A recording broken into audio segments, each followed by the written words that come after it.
Here I am. I couldn't figure out where I was, y'all. Welcome to episode 4 of Foggy Frequencies. I am Jason Alexander, Fallbreaker Studios. It's a Monday night. It's a little bit warmer outside, and I just wanted to hop on and talk about some stuff that I found when I've been researching. So, yeah, I don't know. I gotta get my shit together. But pretty much what we're doing here is just talking about some stuff that I found because I'm always writing. I'm always trying to create something, and every once in a while I'll find a few nuggets that strike my interest or trigger an old memory of when I used to go to the meetings and things that we learn that you don't always think about or that you forget to talk about. Hey Frank, how's it going, man? Thanks for hanging out. Oh, I just barely showed you up there. My bad. Frank Salazar, Salazar Art Nation, um, the self-proclaimed king of mini comics. Thanks for hanging out, man. I guess this is kind of a research episode because I am, I am a more studious Jehovah's Witness professor. What's up, man?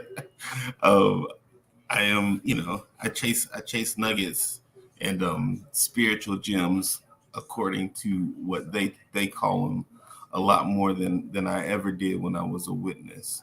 So, but first, before we get into that, Ransom Notes is ready to rock, y'all. Um, it's it's like I'm waiting to get a proof back. Once I get a proof back, like I'll green light it and we'll have like physical books. So if you guys wanna support it or if you want to know how to get one, I think I'm setting the price. No, I don't think pricing is very weird for me to be honest. I'm shooting for 10. I want to see if I can get a bigger order, then we can do it for less. But I'm shooting for $10 as of right now. But it's a pretty dense book. Like it's full comic size. 22 pages. It's got some poetry. It's got some artwork. It's got a few illustrated short stories, and I even put in a few of my prose short stories.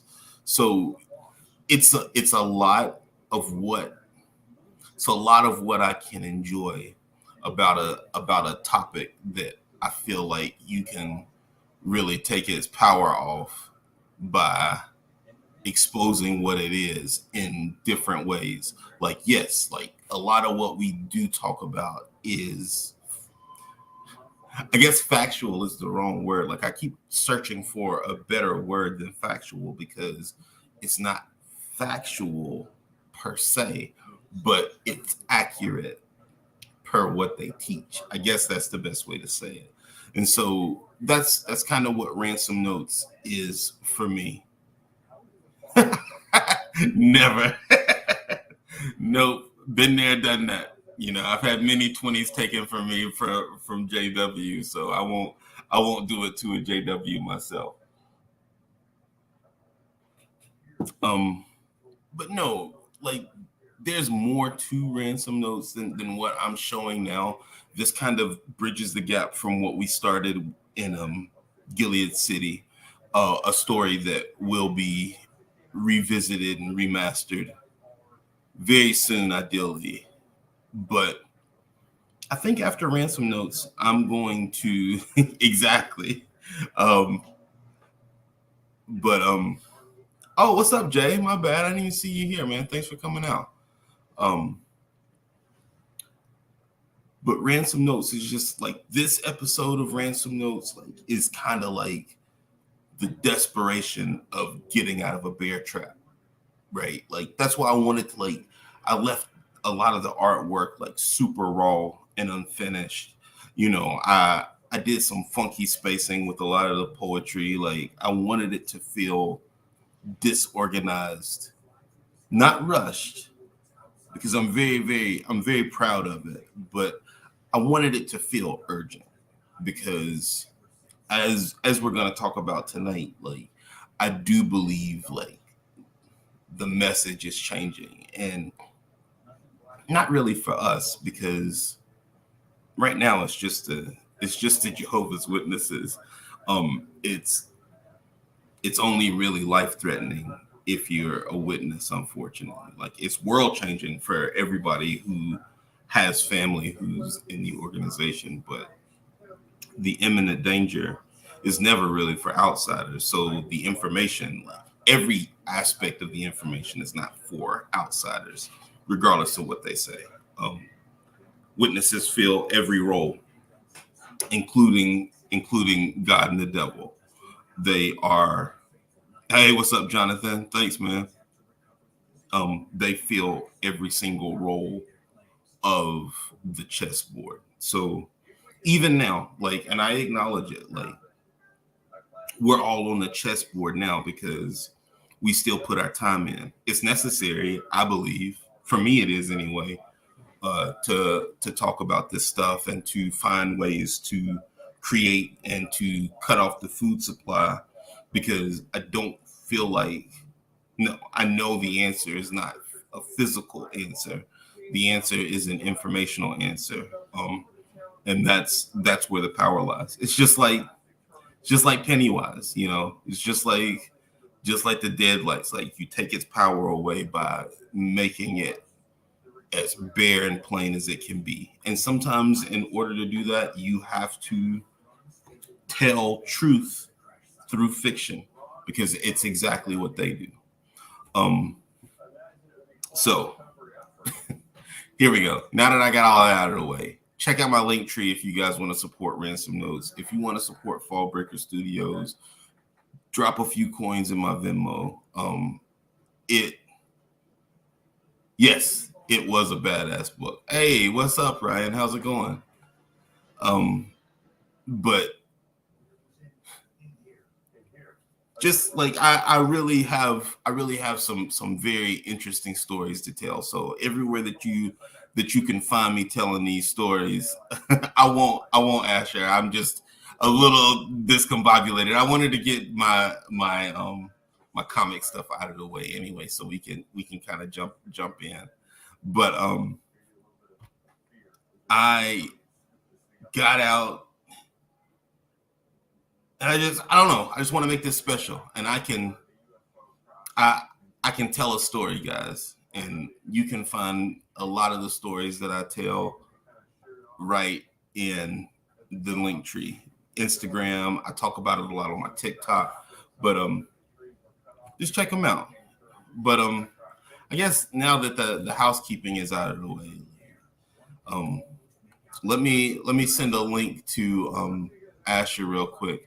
I got one dropped in the Discord if anybody else wants to join, and if you don't have it, I'll get you one if you want one. But this is one of those conversations. So I'm always, like I said, I'm always writing. I'm always like researching. I'm always up to something with regards to my creation, because I do tell a lot of horror stories, and there really is for me no horror that is there's no horror that quite hits like the cult. So I constantly research cults, and I have a lot of how do I say it? I have a lot of connection to some very interesting things in my past when it comes to cults. Like just little landmarks that like caught my attention, or that like I remember just getting out of field service when all the calamity happened in Waco, Texas. I remember a few people giving number 4 talks about that and being canceled, and not really understanding why they were being canceled, because they said some pretty disparaging things about David Koresh, and it sounded very opinionated for the time. But I remember like there were like two separate talks where people got counseled for bringing that up. JW canceled anyway. But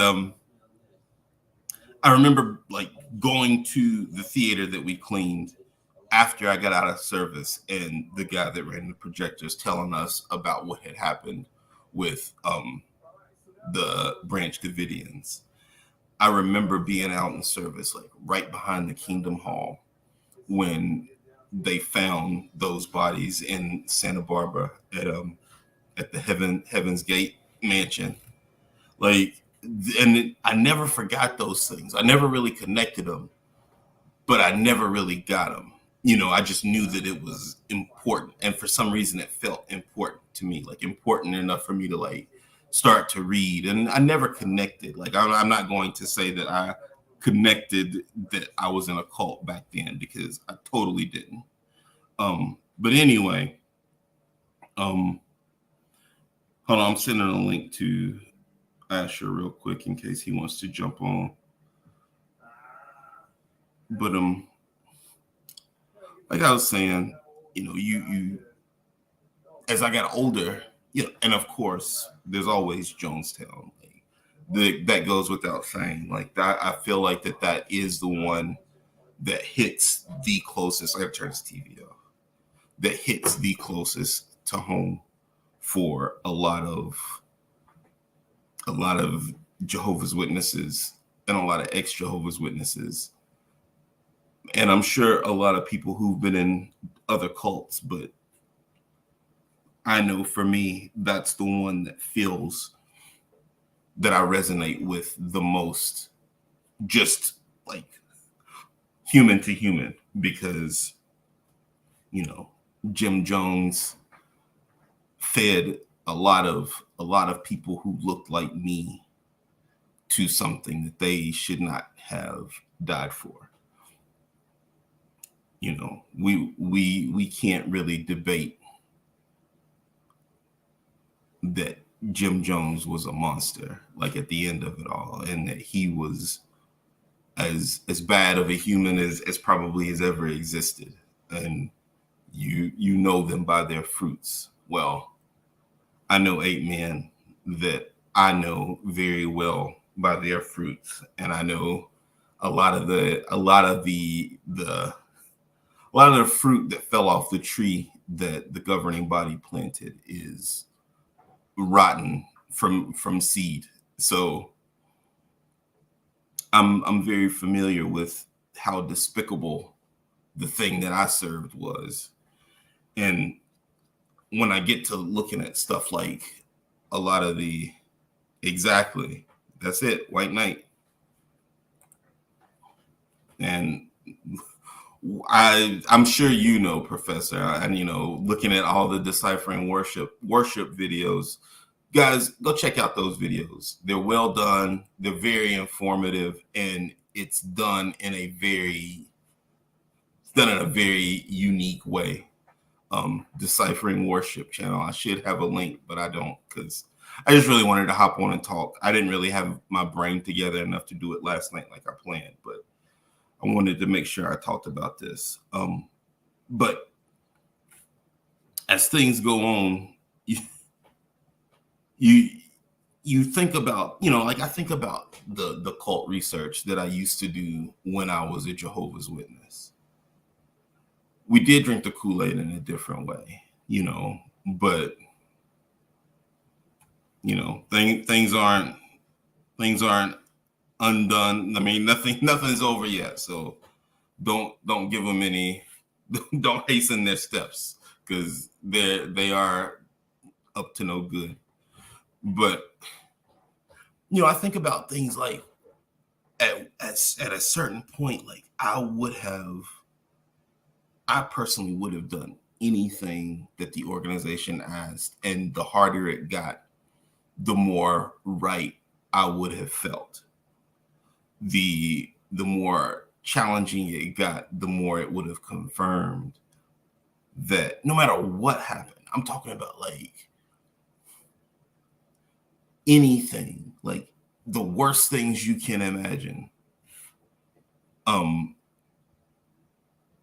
I was prepared for all of it. Like we talked about it. Like my family didn't talk about anything, finances, what the world was like, credit. Like we didn't have any of those conversations. But rest assured, I understood as much as I could of how gruesome Armageddon was going to be. You know, I always understood that. And at a certain point, anything would be better than going through what the organization wanted us to go through. So now that I've laid out a little bit of the foundation of what I want to talk about, I think I gotta say this whole thing started, and it still continues as me researching Heaven's Gate, not necessarily for a Watchtower connection, but because I already have like the whole, I'm aware of a connection to the Watchtower and a space cult, like, or being a space cult. But you know, being a storyteller, you want to approach it from as many valid angles as you can come up with. Like the more reference, the better for creators. And so I always go back to Heaven's Gate. I always find like any of these pseudo-religious teachers that teach from Revelation, you're on the spaceship, buddy. Like I can, you know, we can learn a little bit from those folks. And my old honk, man, like they were Revelation to death. And so they were also heavy ready to get off the planet. Even putting Jehovah on Alcyon in the Pleiades star system. Like that was taught. And the only reason it stopped being taught was because they wanted to keep the attention on Jehovah and not have witnesses start to worship stars. So that part of the conversation is a conversation that has happened without me. Like this is information. Like I never want y'all to think that I'm trying to like present this as things that I have uncovered and discovered, because it's really there. Like when I say deep dive, it's usually a deep dive for me, but this is probably the most that I've ever like been prepared to share, because this is a version of how I begin my writing process. Is 1,000 windows open, 1,000 YouTube videos open, and just trying to catch that one common thread of something that you can as a creator, you can create from. You try to catch somebody else's lightning, in a sense. You know, it is inspiration, but no, like this is reference. This is just like sitting out in front of a tree to paint it. You have to find other people's words so that you can understand where they're coming from. It's not that big. But anyway, you read these other fiction writers who have developed a fan base around their writing.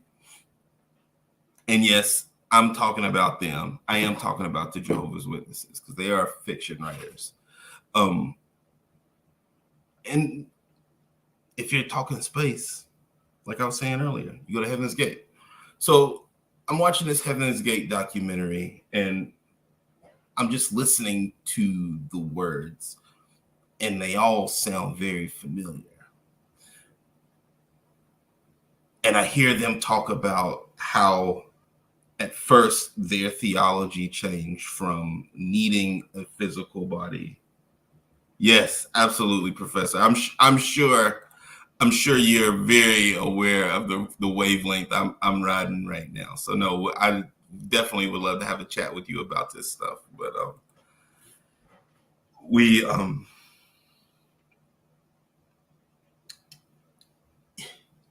you got to know their witnesses have a way of changing the definitions of words. They have a way of establishing like what words mean that are nothing of what the words mean by the definition in the dictionary. And if you can't understand that part, you can't really follow the deep cuts of the organization. And so you kind of have to like listen to this cult speak, and the witnesses have combined cult speak with legalese. And so you find they have these justifications of words. For us, for anybody who it might watch this later, because I think most of us between me and the chat, we are all connected by this. But for a witness, the difference between a witness and a Christian is heaven and paradise. Like that's one of the biggest ones, because heaven is heaven and only certain people go to heaven.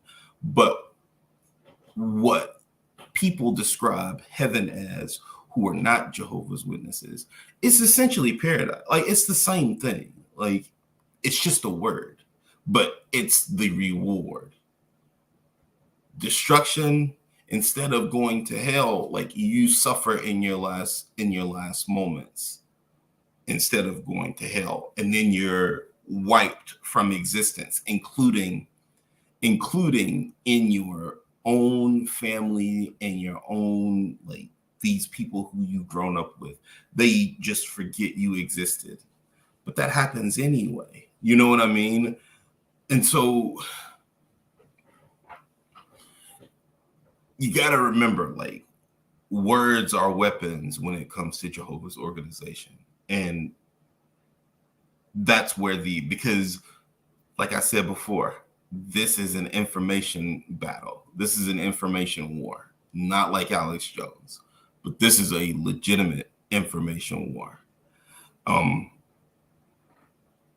so you have to learn how they speak in order to know what they're saying.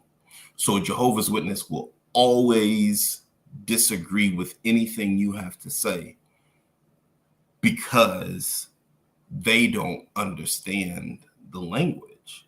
They're not allowed to. You are allowed to consider the information, but you're not really allowed to understand the language. I understand the language because I've read their books. Like I said, not my information. I don't have some special skill. I just read what they write and I learn from it. And I try to pass on the information.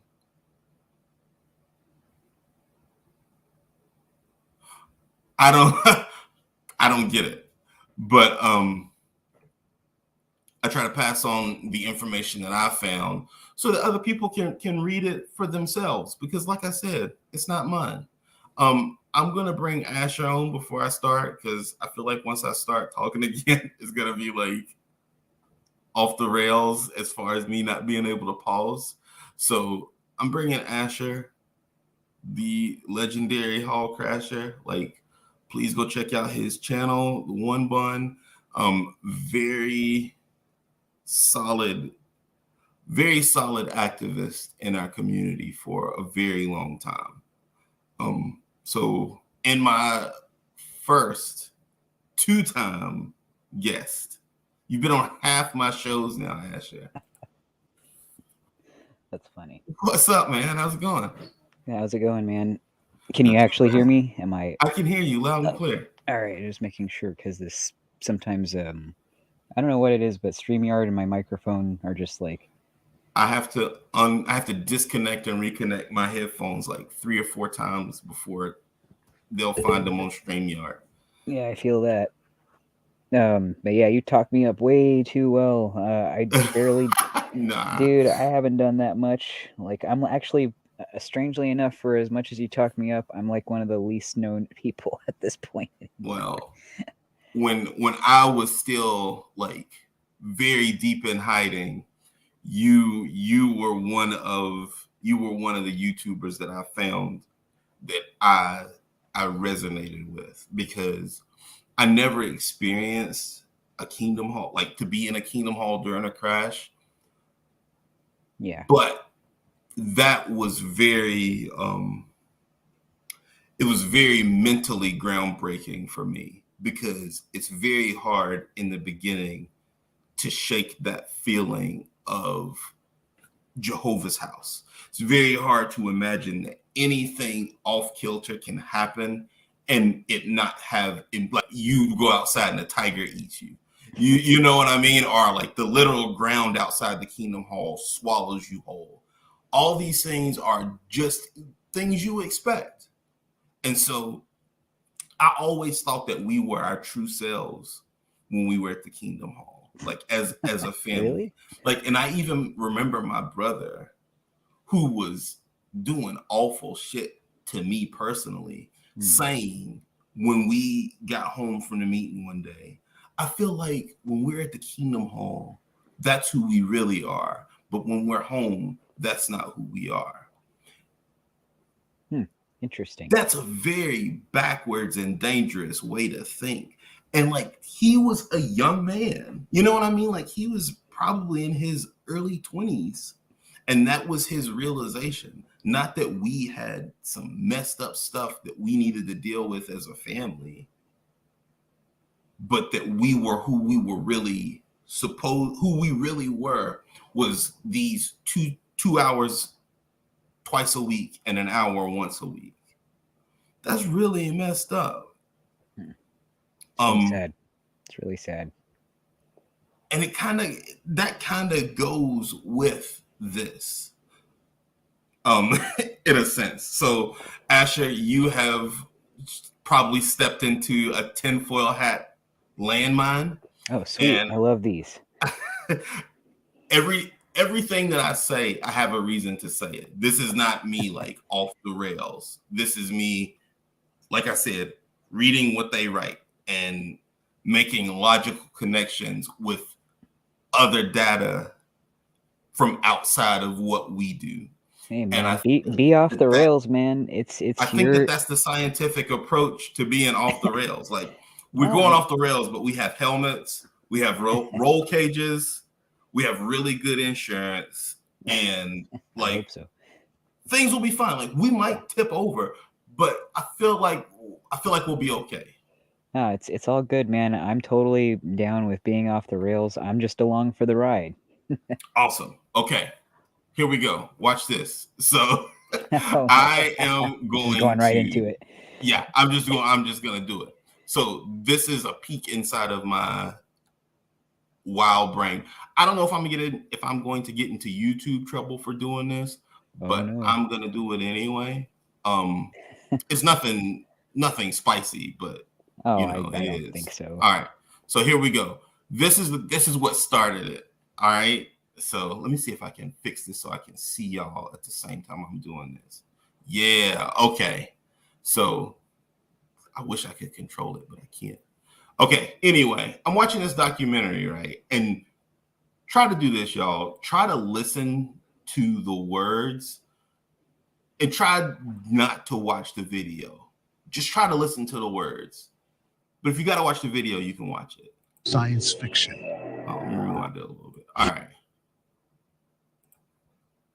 Is it going to play? See, I need a... The approaching millennium has fanned the flames of a curious phenomenon: UFO cults, a synthesis of mainstream religion and cutting-edge science fiction. The belief in these technological angels comes from a long history of mankind's faith in a divine plan for the universe. Stop. You know what time it is, Asher. You've heard all this, but you've never been. Yeah. I don't think you've ever been in Heaven's Gate, but No. you know this song. Yeah, I do. You know this, right? So we know how this ends, and we know how it ends, right? So I go through this, right? I'm watching this video and I'm saying, how can I explain that this is actively happening again? Gary, what's up, man? Like I said, I just told Asher, Gary, like, we're off the rail. Like, this is a very spoofy conversation for some people, but you are more than welcome to join. You just missed the Heaven's Gate footage, but dude, I tell you, it makes a lot of sense for what we're talking about tonight. I thought you were going to say it's a very special episode, you know, like back in the 90s and the 80s, how they would say a very special episode of Foggy Frequencies. Fallbreaker learns that not only was he in a cult, but he was probably in a death cult. Oh my God. On ABC. So, yeah. So you go through this life of these people who, this cult, Heaven's Gate, Asher, I know you probably know, they talk so much about the level beyond what is human. They talk so much about changing themselves to the point where so many of the men, I think 6 of the men, went to Mexico and got castrated. Oh yeah, I remember that. You know, so that they could be these completely new beings. The way that they describe it, and this documentary is on YouTube, guys. I think it's from History TV. It's really on point because this is history that they enjoy talking about. So it's usually pretty factual, unlike the other stuff. But it talks about all this stuff in the sense of the new personality. And I'm saying, oh my gosh, like, different words, same definition. Mm-hmm. How did this end? Not great. We know how it ended, right? It wasn't great. It was not great. And you know what I remember the most, Ash? It ended under a purple triangle. Oh yeah. That's and weird. I remember saying, man, why did it have to be a purple triangle? Yeah. You know, and it's so funny. Even my wife said the same thing. Like, we didn't know each other at the time, but she says she remembered saying, man, why does it have to be under a purple triangle? Now I say, because I don't know what I believe, but I do believe that I get a lot of notes that don't necessarily come from humans. And I'm not saying it comes from angels, and I'm not saying where it comes from. It's just very uncanny the way that I remember things sometimes. And it's really come in handy to help me to get out of my cult. So, under a purple triangle. And then I'm like, okay, Jonestown is Jonestown. Like, we know Jonestown. This is more specific. What do I need to know? And I'm like, okay. They talk about they talk about death not being death. And they talked about unaliving themselves not being that, but it being something else. Then I said, there it is. It's the deep sleep. That's all we ever talked about. So I went on my ex's social media, right? Oh no.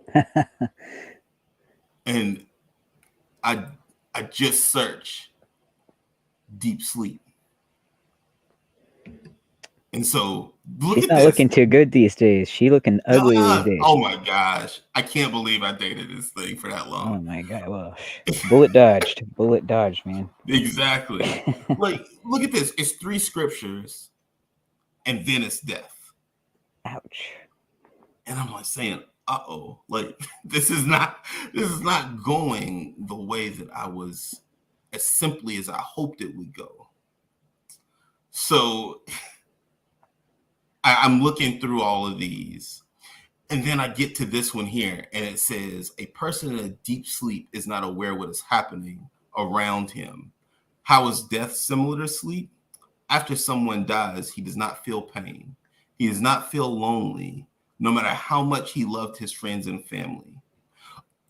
Does that sound eerily positive? Like, that's not what you would want to read if you were down and were not allowed to get counseling. Not allowed to seek professional help. You shouldn't be reading things like this from people who can't help you. Yeah, you're right. That's pretty nasty, man. That could like put some bad thoughts in your head. Absolutely. Then you get down here and it says, death is like a deep sleep. Jesus' early disciples clearly understood the true condition of the dead. To followers of Jesus, death was a sleep, and the grave a resting place for those who had died in the faith. They're not dead. They're asleep. Oh no. Yeah. A deep sleep without dreams. Have you already talked about what happened recently? Just last few days? I don't know what happened in the last few days. Oh, there was a sister that drowned her kids and herself, or killed herself in California. This happened. You know, something like that happened a few Yeah, years the ago. Kigo Too. Harbor. Yeah, I remember that. Yeah, Oh my goodness. this is a new one that just happened days ago. Actually, Cameron Fader knew her. A couple of other people I know knew her. How sad. That's terrible. Yeah, that's actually how I found out. He's the one who told me. But yeah, I saw the article too. I was like, oh my god, I didn't know that at the time that she had drowned them. But yeah, she drowned them. One of them was a baby, dude. Wow. Sorry to take it to a dark place, but that's what this made me think of. Like, okay, I was wondering if she was thinking the same stuff in her head. You know what I mean? I feel like that. Yes, you're right. Like, this is very terrible. It's sad. I knew nothing about this, but at the same time, I feel like that this makes this information this much more important to. No, that's why I brought it up, because I was like, this is exactly what you're talking about. I didn't know that. If anybody is here and can't watch this right now, like, that's totally fine. Like, timely subject, though. Guys. Timely. This is the result. This is the only end result, and it's really, really sad. But there's one way to finish it, or there's one way to really get out for a lot of people who don't see another way. And the organization reinforces that. So I think I'm going to keep going, because I think that this makes it make more sense. Yeah, Jonathan, like, totally. So you go also deep sleep without dreams. All right. Then you keep going. Okay, the only other instance that I've seen so far, like, I've scrolled through this yesterday and today, of them ever talking about a deep sleep and it not being death, is when God put Adam in a deep sleep, which to me says immediately we don't really know what that story was about, because we just don't. Anyway, still, look, all this deep sleep, sleepy teens. Oh, if my teen is sleepy, does that mean, you know how Jehovah's Witnesses think? I'm not going to go into like the speculation that exists, because I have to stay on topic, because this is important. Here we go again. Jesus will show that it is possible for people to be brought back from death, just as they can be awakened from a deep sleep. this goes on and on and on. I have a picture here, and this is something I gotta do in like 3 dimensions, Ash. So bear with me real quick. Because this one I can find it on like the library, but I couldn't find it the way that I found it on the site. Mm-hmm. So I got to pull it back up on my phone real quick. I have no shame in saying that all of the information that I'm sharing is from jw.org. If you would like to read for yourself what I'm saying, please understand, like, these are not my words. They are as disgusting and as unsettling as you think they are, but you can ask them about it because I'm just reading it like they write it. But anyway, that's it. So here we go. Watch this. I'm going to do a screen share again. I'm going to try to share another picture that I have here. Okay. I want to show you a picture, Ash. I'm going to see if you know what it is. All right, let's have a look. What's that there? It's kind of small, but what am I looking at here? Oh, let me see if I can make it full screen here. Is that better? Can you see it? Is that a dude hiding in a cave? Okay, you're right. That's a dude hiding in a cave. Do you know who this dude in the cave is? Nope. I was a bad Jehovah's Witness. I did not study nearly enough. So I don't win the prize today. You win a prize of more personal study. Sorry to tell you. No, that's horrible. I don't want to win that. Oh, I know who it is. Just give me a second. Hold on, let me go read everything in the Bible real quick. 1 sec. Yes. You just read it, pull out the scripture inspired book. I like to read the stuff that wasn't in the Bible. You know what I mean? Like, I like to read stuff like the Gospel of Judas and the Gospel of Thomas and all that other stuff.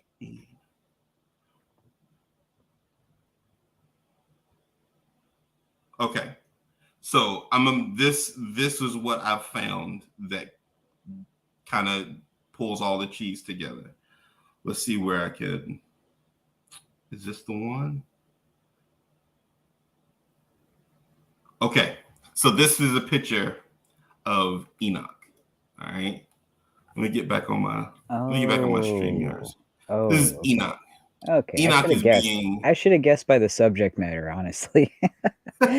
Enoch is being chased by some people who, according to Watchtower, want to do him harm. Like, it's time they're ready to kill him. So anyway, this article,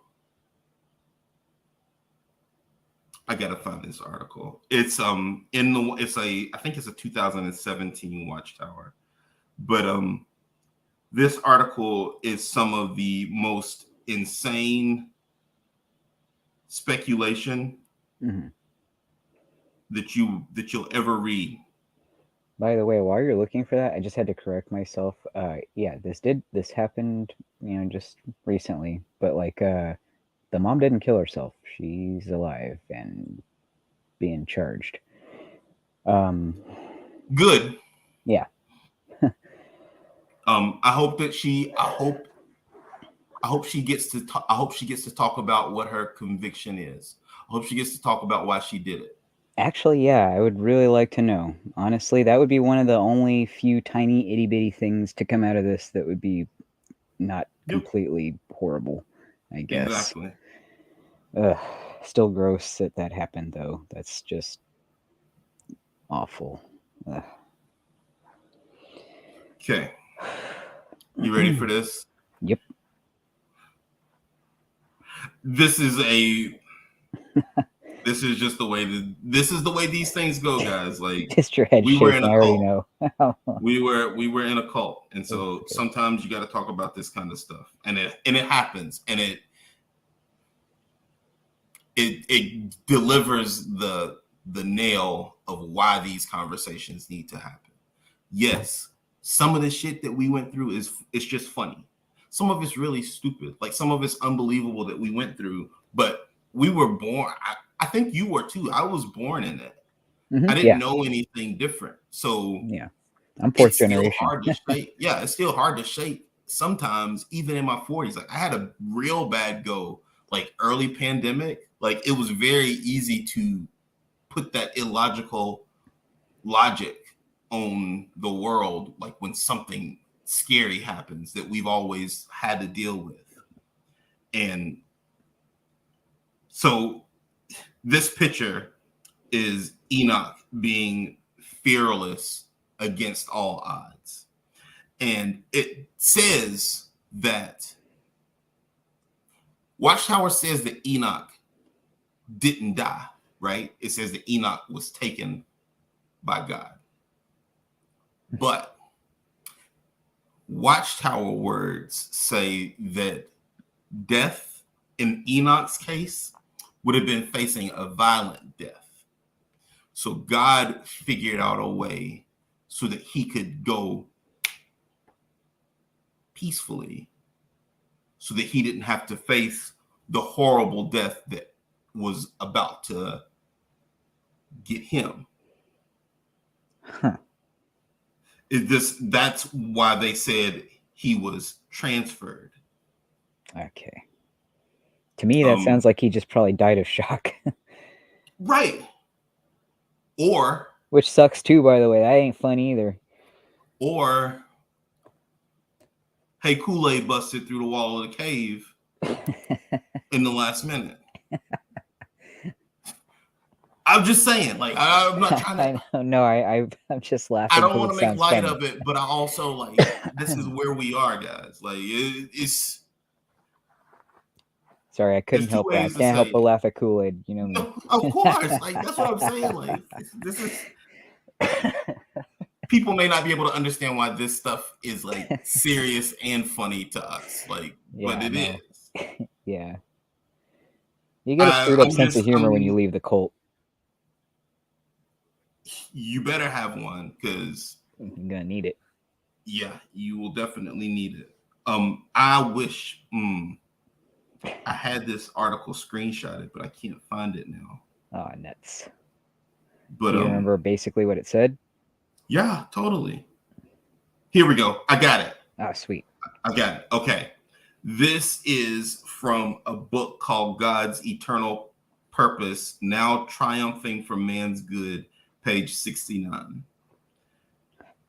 It says that God suddenly removed Enoch from the scene of his contemporaries, and where Enoch died is not known, or any grave. And it also like likens this to Moses, even though we know that Moses, it says that he did not die a violent death at the hand of his enemies. He being a prophet, here's where the speculation begins. He being a prophet, it could be that while he was in a prophetic trance, he had a vision of God's new order of things in which God would actually swallow up death forever. In that new order, Enoch expected to live on a paradise earth. While Enoch was under the power of such a vision of where mankind would be relieved of death by God's merciful provision, God could have removed him off the scene and terminated his present life so that Enoch was not aware of dying. Huh. Interesting.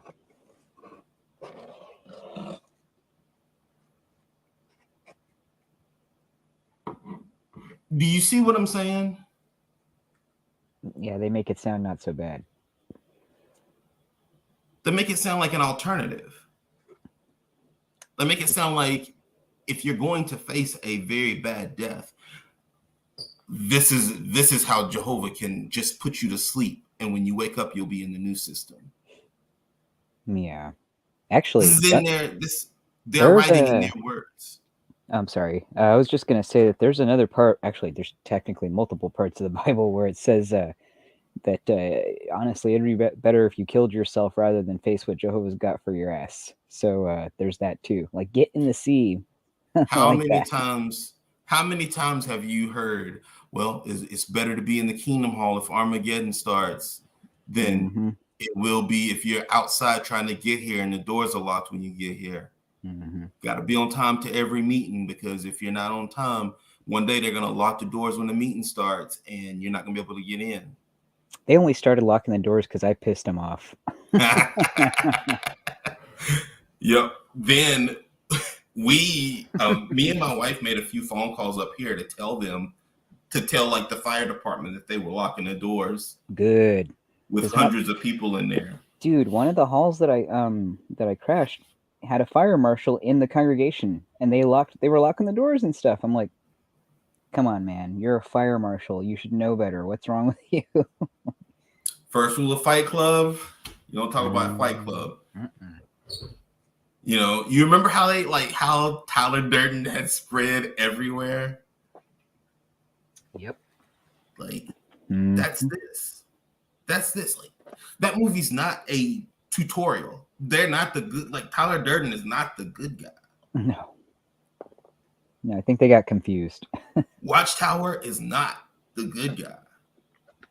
They're not. No matter how many suits they put on, they are dangerous. No matter what they say, no matter how many different ways they smile, they're dangerous. Look at what's happening.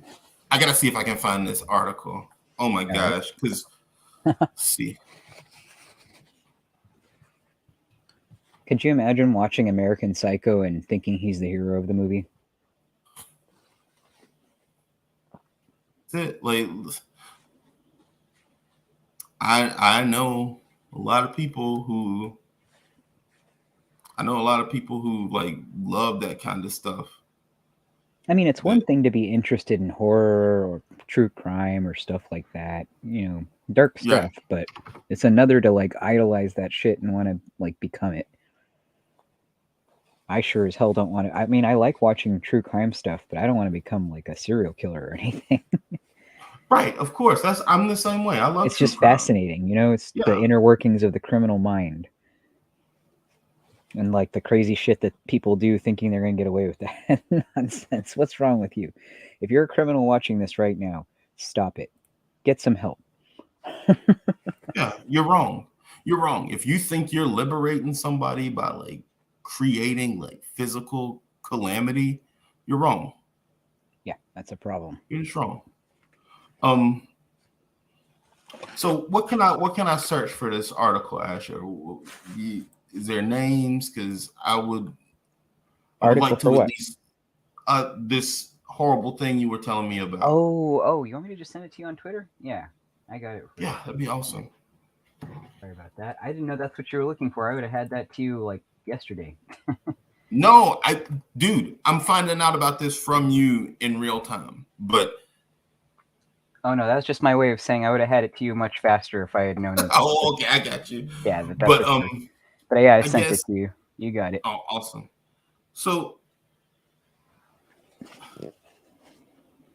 happened in Sacramento.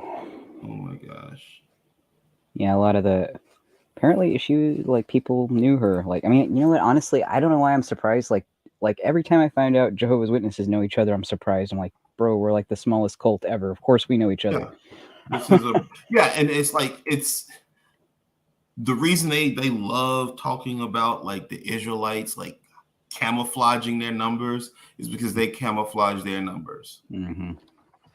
Like they love talking about that, and they love talking about how many people the Israelites killed, and it was just a little bit of them. Like, well, don't worry, Jehovah's killing more of his own people than anybody else is.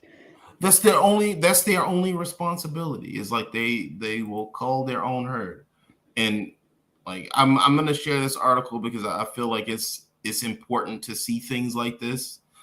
Just as important as it is when people destroy children's lives by abuse and the organization hides it. Like these are the other things that this organization hides. Like, yeah. So if you're not trying to hear about this, probably don't look at this right now. Yep. But like this is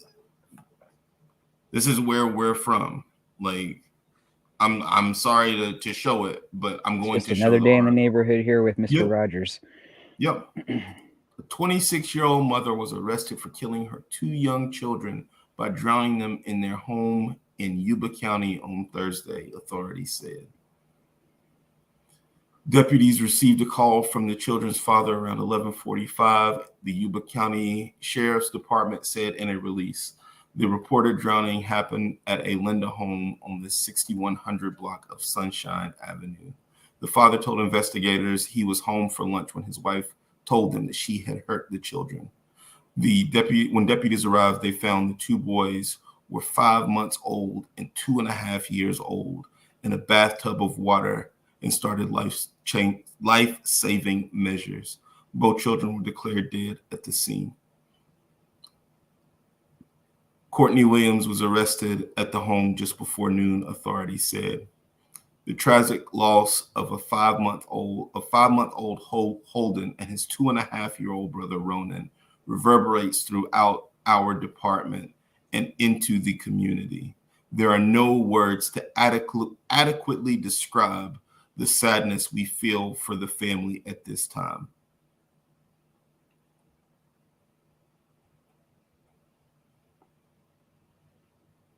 Wow. That's unspeakably sad.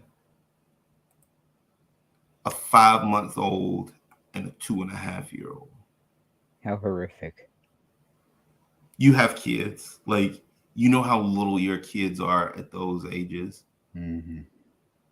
And fragile. And believe anything that you say and believe that you are the safest person on the planet to them. And you take their trust and their life.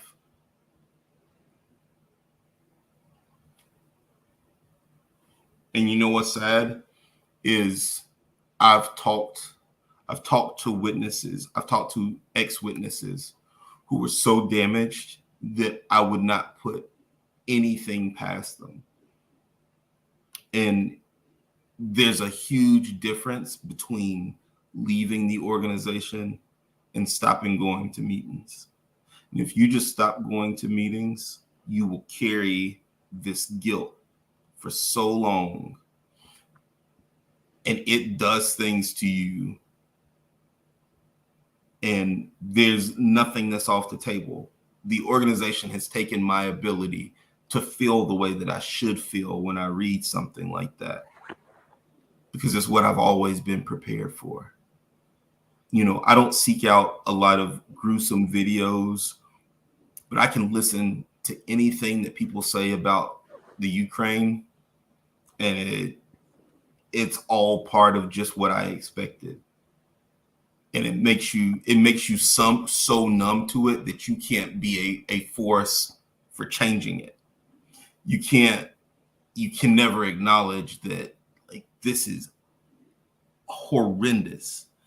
The things that people are like living and dying for are horrendous.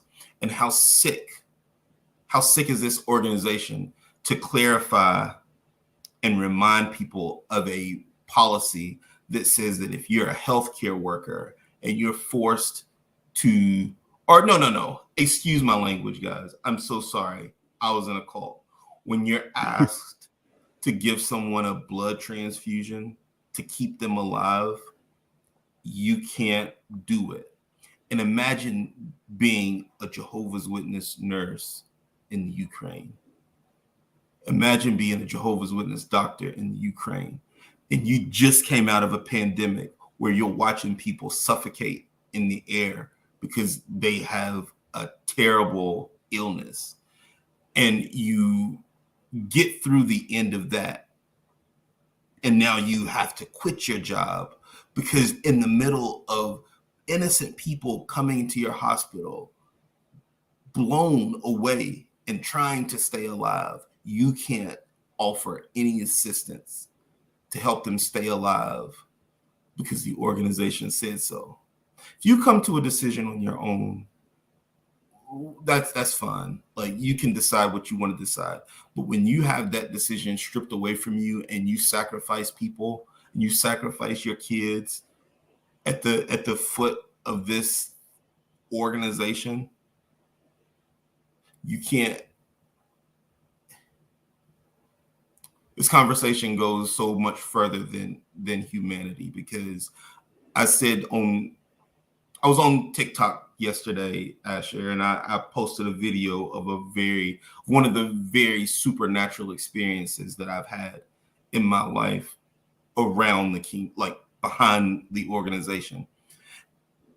You can't tell me that there is not something that they have done to hook people into this thing, because it's not human to process these things and to not care about them. It's not human to teach your kids to play Great Tribulation. Oh God, no. You know, this is like, our world is very funny, and I get it. I get the jokes. Like, I get that it's funny that people get up at 8 in the morning and knock on your doors out in service. I did it, and I know it's stupid. Like, I know it's as funny as people say it is, because I did it. But this is why we did it. We did it so we wouldn't die, or so that we could watch people die instead of dying ourselves.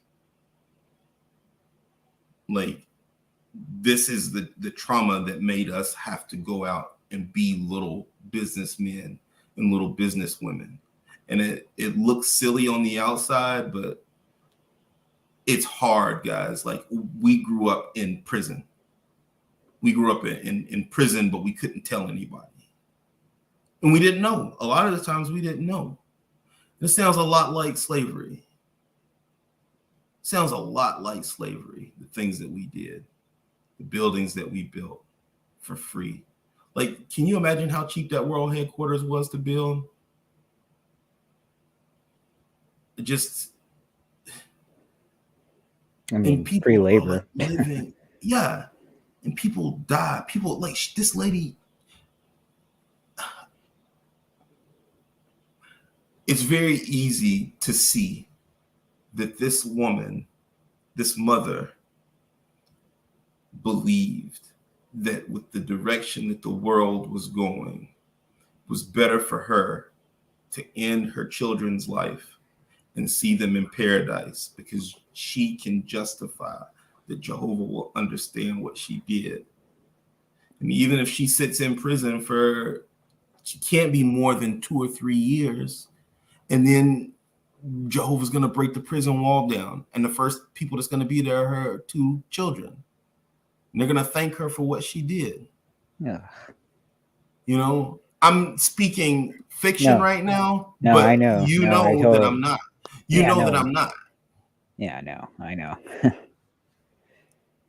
That's the thing.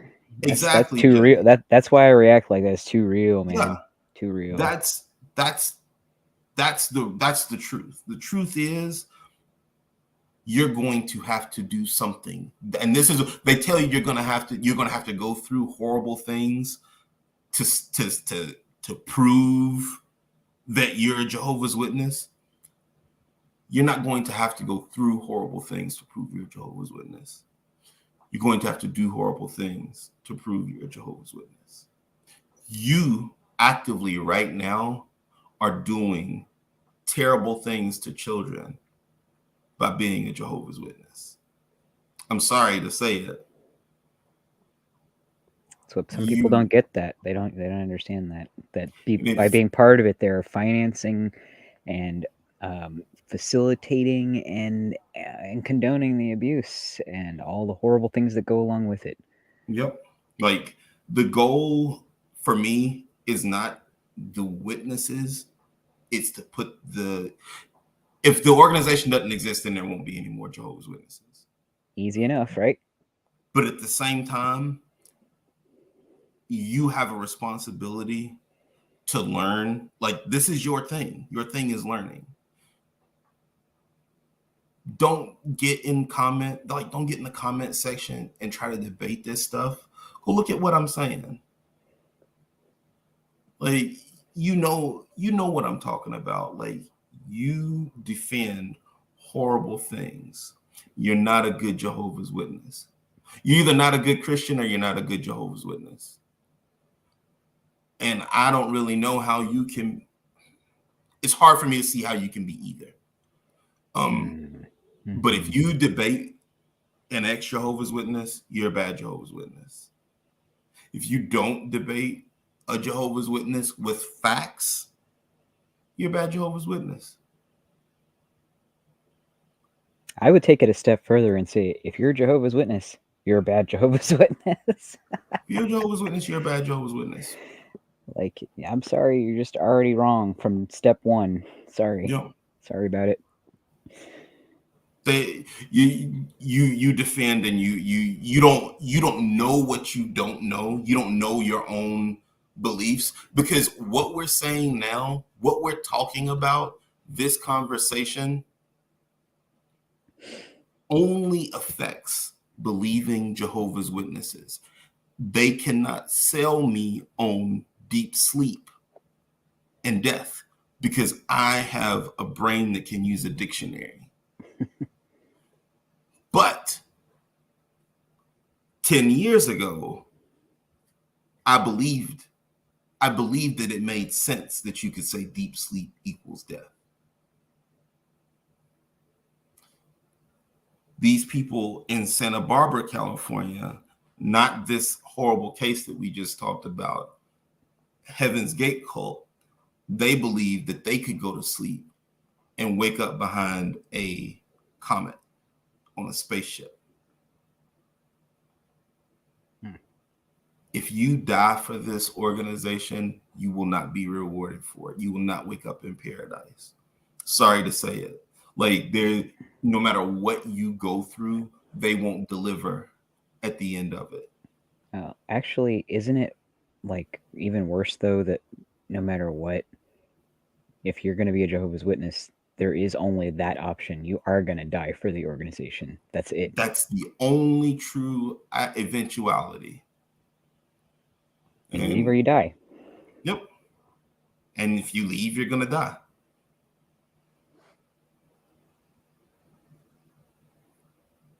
Well, this conversation,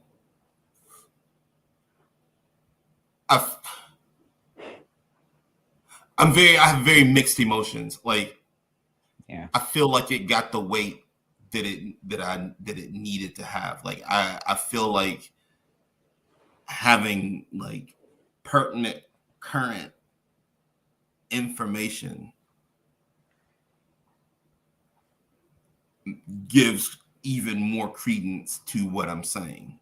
And what I'm reading is it's really time for people to not be Jehovah's Witnesses anymore. Like, it's really time, like, that this really needs to be exposed. Anybody who is a decision maker needs to be accountable, and everybody else needs to go home. Hell yeah. Actually, you know what? You don't got to go home, but you got to get the hell out of there. You got to get that step, and you got to get out of here, guys. Like, this is, like, we're talking about this as a space cult. We're talking about this as a spirit-led organization. How can you expect people to want to go door to door to? Oh, Ryan, actually, I don't know. I probably should. It's almost 11, but like. No. What you got? What is it? Okay. So, first of all, what I was saying was, we're talking about a space cult. We're talking about a spirit-led organization. We're talking about all these kooky, like, weird things. But there's not evidence, there's proof that exists, even beyond this horrible thing that happened. And you see how, did you notice how when Asher started talking about this, I immediately thought of a different instance of this happening that was completely different than this happening, that gives a problem. Because if somebody says this, I can think of a bunch of these. And this is separate of the whole abuse thing. I can think of a bunch of instances of things like this happening.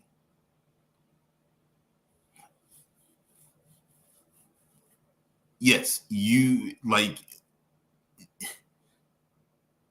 Jehovah's Witnesses all fill the furnace until they run out of fuel, and then they throw each other in the furnace. And then when they run out of fuel, they'll throw themselves in the furnace.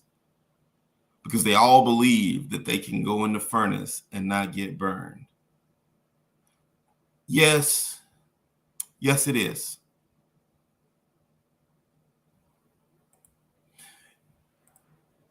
Yes. Yes, it is. Oh my gosh, guys. Yes. Yes, it is. Sorry. Enough. You're all right. You get it. We get it. You understand? We're just cutting this damn cult up to pieces, man. Cutting it up. But like we went from space and it was bad all the way back to Earth, and it's worse. I don't want to go to space with them, but I can't live. Like, they're not going to let me live here either. They're changing the message from good news to judgment.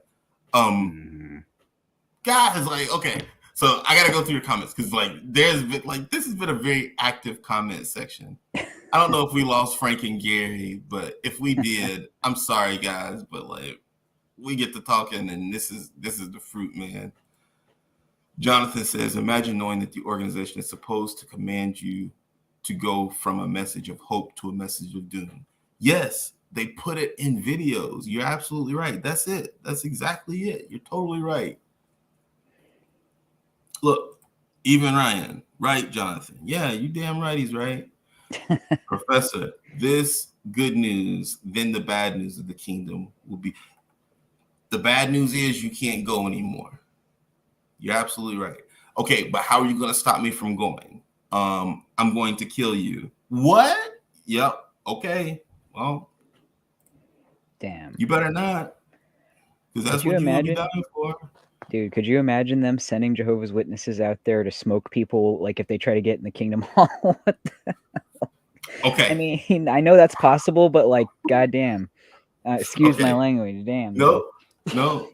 Let me. Okay. This is how can you go door to door and expect people to want to go door to door too? You really can't have both. Like, I totally understand. What's this one? Yeah, if you have to convince yourself, and then it convinces them. Yep, that's pretty much where we make the truth your own. Same thing with a multi-level marketing scheme. You have to convince yourself first that the product's not shit, and then you have to sell it to someone else. You got to buy a bunch of it, and then you got to sell a bunch of it. Mm-hmm. Then Okay, now we're caught up. You did it. Congratulations. Okay, guys, thanks for hanging out. It's a new record. That's good. But so here's where I'm going to go off the rails next. And if this needs to be the last thing, I think that this counts. So, as we know, and I know Ryan had posted a TikTok about this, and there's a lot of info about it. And I hope I'm not jumping the gun, Ryan. And if you want me to not talk about the order, if that's something that you plan on talking about, I'll stop. But I'm giving you like a few second window. I'm not. Okay, it's over. I'm doing it. Okay. Oh, she's gonna yell at you now. I'm not deep diving in this, but what I will say is they want a okay, thank you. So inside of the organization, there's an organization, right? Like you have Bethel, and I guess Bethelites are part of, was it the religious order of Jehovah's Witnesses, where you have now like a small group of witnesses. I believe that this is the Jehovah's Witnesses. That's what I believe. And I also believe that at some point they're going to open that number up to anybody who's willing to move around these cities of refuge that they have. Oh boy. Oh no, you mean cult compounds, man? Yeah, upstate New York is becoming a JW city. Gross. Oh god, that's Right. actually like that's a terrifying thought. That scared me just like the way Paradise scared me. Like I don't want to live with a world full of JWs. So, so you go from this, and then you send out the neighborhood witnesses, right? They are the ones who carry the message of good news becoming judgment. When they have to deal with it, that information goes back to confirm that you did the right thing in moving to New York. Because look at how the Jehovah's Witnesses are being treated all over the world. Oh my god! So they're gonna be meat shields. Oh my god, they're bait. And at a certain point, what happens is once the attention gets turned on them, okay, guys, I've heard. Stop me if you've heard this one before. Oh, all right, guys, we killed 2 of them at the airport. Now they're coming after us. The easiest way for us to do this now is for the order to go off world. Because also, don't you think it's funny that the governing body has recently been talking about how they're going to be gone one day and they're going to be able to vanish just like Moses and just like Enoch, because nobody knows where they're buried. They're Are they just gonna take a pill? They're gonna take a cyanide pill or what? Is that what's gonna happen? They own a lot of things. They own a lot of pharmaceutical companies. Oh, what if they freeze their head like Disney is rumored to have done? Frozen governing body heads. That's a nasty popsicle. Ain't nobody want to know that. Frozen spiritual heads. That's the nastiest flavor. I don't want any flavor of that. Not the Sanderson flavor, not the LETT flavor. That's horrible. Oh. Okay, hold on. Nobody wants mothball flavored, salty old man, leathery ass old man flavored popsicles. I'll pass, thank you. No, but like, yeah, you're right. They have the resources that they actually could make that biblically come true. I guess they could just take off and go live off the grid someplace, right? Yeah, they have a lot of land. They could probably take some little group of servants with them to fucking take care of their ass too. Honestly, they could probably trick a small group of people and take care of them. This is a pyramid cult. How long did they teach that pharaohs were buried with servants? Oh man, you're right. They're gonna have these little. What if that's what the governing body helpers are? They're little servants. Yeah. They're little hand servants. They're cabana boys. Totally gross. Hey, I'm sorry, but I'm like 99% sure that like at least half the governing body is some flavor of queer. So that's just it. Like, there's no way them fools are straight.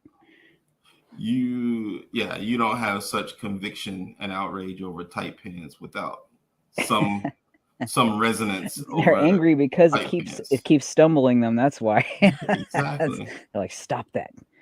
We're trying to keep an image up here. Oh, shit. So have you ever looked at this? You ever looked up Watchtower Education Center? No, but I have seen the Watchtower homeschool shit that they do. Like, they actually have something called what is it called? Fuck. Hold on.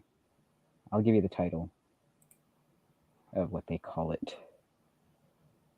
There we go. New System School. That's what it's called. Oh, I gotta look that up.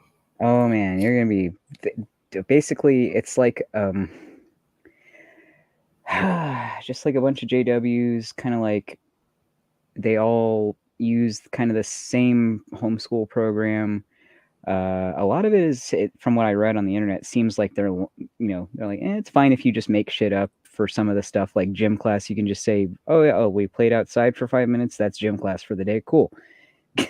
Like stuff like that, where they're getting around shit pretty sketchily. And then on top of that, like you can also have this option to pay into like a legal fund that like everybody actually, no, it's not even an option. It's required to be part of the school.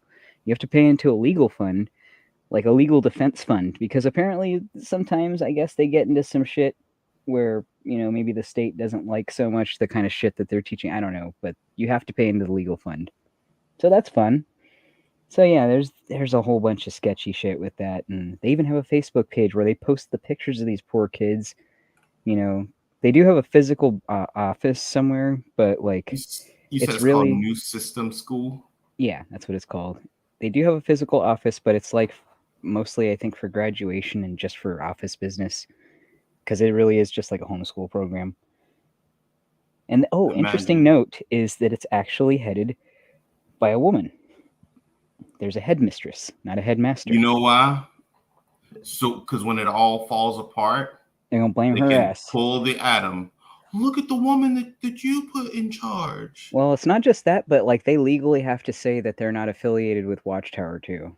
So Watchtower is already being like, nah, that's not us, distancing themselves. Like that's Yep. not Watchtower approved. We did not approve that shit. Just like they don't own ministry Right. ideas, God, I but hate that they have website. it as part of the tour.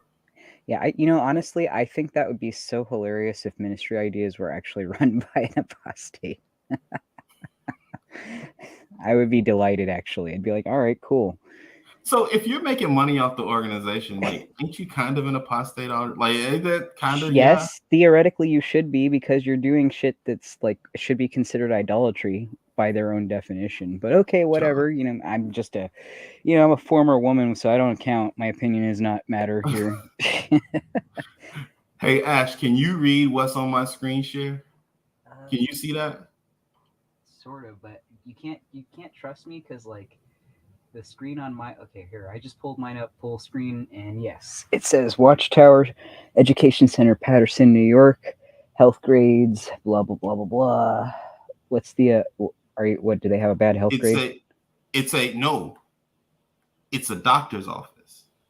Oh, at least it's a doctor. Whoa, wait, are you saying that they like send witnesses there for healthcare? I hope not, because that's like the worst idea ever. That's like literally the worst thing you could do. Does this not look like a hospital? Oh no, that looks like a medical complex. Okay. Yeah, that's bad. That's not good. I don't like that. So there's also one of these in Florida. And I actually called the number. I have the names of the doctor who the head doctor is. They have a nursing director. You call this number and it says Watchtower Infirmary when you call. What? This is in Patterson, New York. Wait, are they like a special Watchtower, hospital just for the, the people up in, Bethel? For right now. Because, I mean, I could imagine that they force them to go to the, the in-house hospital for lots of reasons. One, they can charge them for it, maybe. Two, because they can make sure they're only doing Watchtower-approved shit. And three, just another method of control in general. Mental control. Now, why would you ever go, if you're a Jehovah's Witness? Why wouldn't you ever go to a hospital where you're never going to have to explain your rights as far as not taking a blood transfusion? I remember people used to want this in the organization. I remember like brothers and sisters would talk about it all the time. Like, man, that'd be really awesome if we could have our own hospital, like the way the Methodists do and the way the Baptists do and all that stuff. Because then, it would be brothers and sisters working there, and it would be safe for us, and blah blah blah blah blah. So if there's a hospital that Watchtower owns. That seems unethical so much. Oh my God. And if there's a hospital that Watchtower owns in a town that they've bought most of, and they give you the opportunity to live there, shouldn't you take it? If you're a believing Jehovah's Witness, right? Sure, why not? Also, yeah. I want to point out though that other religions do similar stuff in their hospitals. Like for instance, there are some religious hospitals that will not perform abortions or any services related to that, or any kind of certain aspects of women's health care in general. They'll stay away from that. Like contraception, they won't want anything to do with that shit. Nothing. Nope. We're not going to cut anybody's tubes. We're not going to be doing none of that shit. Yeah, they don't want any part of that. They'll prescribe Viagra, though. They're fine with that. Oh, yeah. Jesus said, get that Viagra. But yeah. So, yeah, Watchtower's not really super, alone in having specific religious type healthcare, but I would say it's a little bit just slightly more dangerous in Watchtower's case because they won't do the abortions, but they also won't do blood transfusions. So, yeah, there's just that extra level of added danger. Nice, right? And something we were talking about, me and Cultastic and Jonathan, ex-witness awake, because we talked a little bit about this, but this was more of my foggy like deep dives. But it's very interesting that you would buy like I shouldn't say hospital. This is supposed to be part of their recording studio complex. That's what this building is. There's like 9 pages of plans, but there's a lot of medical professionals that are attached to it. The infirmary. You have, and I called the number and it said Watchtower Infirmary. Yeah, that's basically like the nurse's office on a school campus. Right. Or the infirmary in a prison campus. The numbers are way bigger. The numbers are way bigger than what they would need to take care of Bethelites. They wouldn't need the amount of space and room to take care of Bethelites. So they're going to start recruiting more Bethelites. So you know what else, Ash? Imagine if you put a doctor or a nurse at the border of the Ukraine and said, "Hey, the Jehovah's Witnesses somebody wants to jump on. Let's see who this is." Oh, nice. This is like a whole. I think this is a creator that's in the Discord. I think he has a channel as well. Hey, what's going on, Bob? How's it going? It's not too bad. I'm sorry, I don't have a camera on this computer. Yeah, no problem. Are you a secret Jehovah's Witness? Are you infiltrating this live? All right. I'll always ask. I'm never afraid to ask. Yeah, legally, I have to tell you if I am one. It's like a vampire. Like if you cut, like if I welcome you in the house, like then that's on me. But if I don't let you through the door, but was it in the Apostate Coalition where that meme was posted? I don't know. Yeah, I think actually, so. no. Yeah. Sorry. Actually, I think I saw it. Yeah, I saw it earlier in a D&D server I'm in here. Let me post it to you guys. I'm not wearing my D&D shirt. Oh well. Is there a memes chat in here? I'll just put it in off-topic, whatever.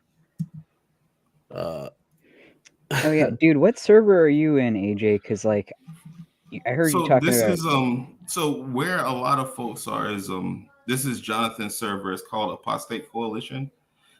It's always something going on there. Like it's pretty cool. I'm in and out, but I enjoy it. Like it's pretty good people in there. Oh, cool. I'm over in the alt-worldly server most of the time. That's why I was like, hey, I didn't know your ass was on Discord. Because, like, you don't use Twitter, but apparently you use Discord? And you didn't tell me? Damn. I didn't know. I told you I'm bad at Twitter. Like, it's like a planet. It's just because you don't want me to talk to you. I get it. I couldn't do Twitter either. I bad at it. Yeah, not only was I bad at it, but one day I checked Twitter because I was bored, and I got into this big argument with a lady who was arguing to me that I couldn't identify as my own racial identity Indian. My parents are from India, I was like, I don't think that's even controversial to suggest that I'm Indian, right? Like, I'm not even pushing any boundaries here. But no, she was saying there are strict racial boundaries, and these are the ones.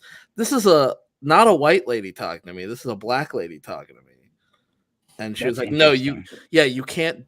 Well, specifically, she said, I can't define myself as brown. And I was like, I don't know. There are a lot of people who call themselves brown just as I call myself brown. I'm not really that brown either. Yeah. Look at my. I ain't really that white either. I know.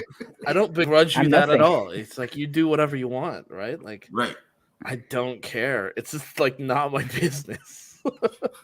The older I get, the more I realize that like I genuinely don't give a crap about other people's business. Just ignore people. They don't even know you. No. Like, especially on the internet, like they literally only see a little icon or something, and that's all they use to judge you. Like, who cares what they think? Like I still get a little bit self-conscious going out in public. I don't want people to judge me out in public, but like even then, at the end of the day, like especially when it comes to what other people are doing, if you're not hurting anybody, I could not give less of a fuck about what you're doing. You know, like I really, really genuinely don't care. And it's like, even just a younger me, I look back at that and I think, why did I care so much?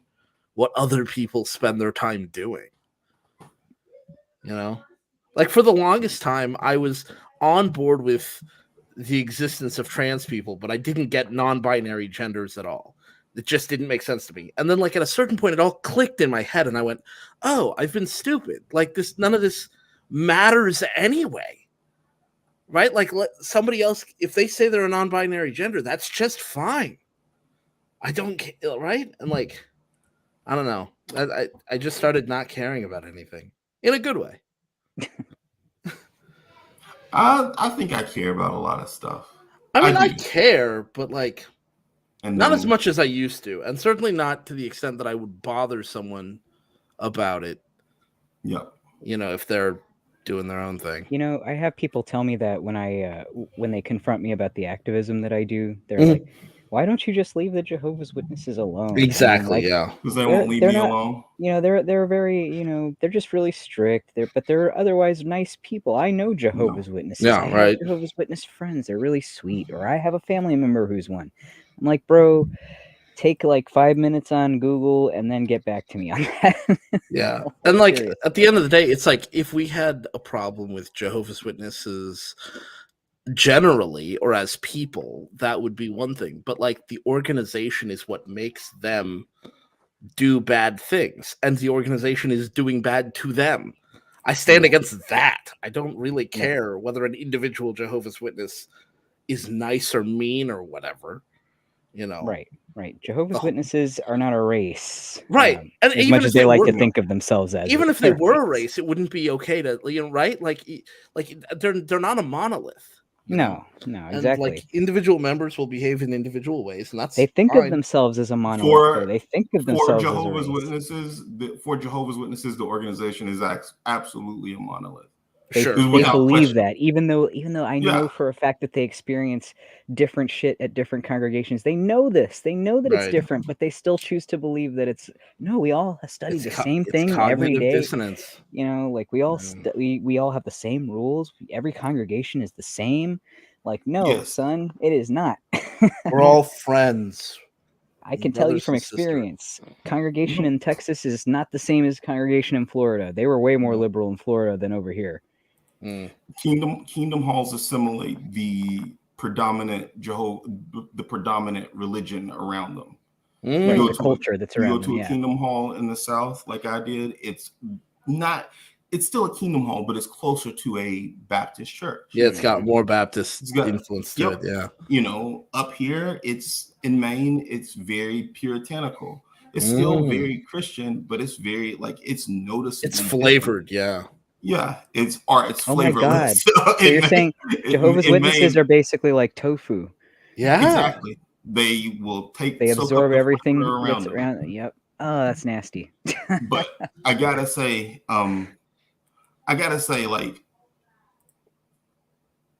so Bob, what's up? Did I say something you disagree with? Yeah, you Uh-oh. did, but it's Okay, okay. let's hear it. Oh Let's hear it. shit! I'm No, out of here. it's I'm okay just kidding. because no, it's okay. Like that's the other thing that I hope that I can communicate is it's totally okay for anybody to disagree. Sure, yeah.